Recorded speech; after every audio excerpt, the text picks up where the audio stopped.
Assalomu alaykum. Yaxshimisizlar? Xo'p, demak, bu misolni ishlanishini Desmos yo'lida o'rgataman.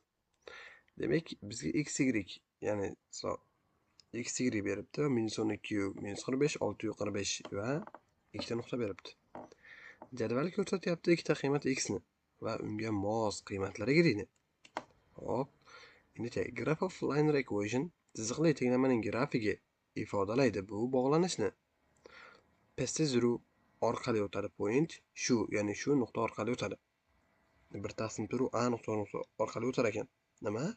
Bu funksiyaning grafigi. Nima? Qiymat a ni deyapti. Demak, qarang. Bu turdagi misollar ishlash uchun birinchi Desmosga o'tib olamiz va mana Desmosda endi mana plyus bosalaring, endi tablitsa chiqadi va tablitsaga aytilgan nimalarni yozasizlar. Demak, -12 necha edi? -45 edi. Adashmasam -45 edi. Bitta ko'ribmiz. Hop, keyin 645 edi.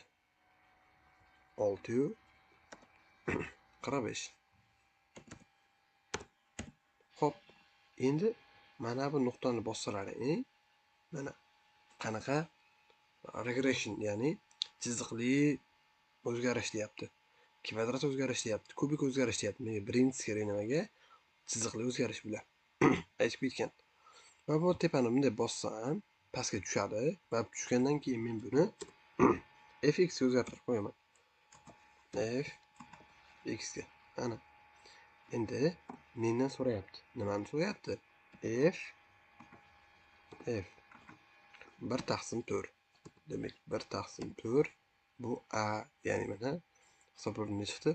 16,25 degan javob chiqdi.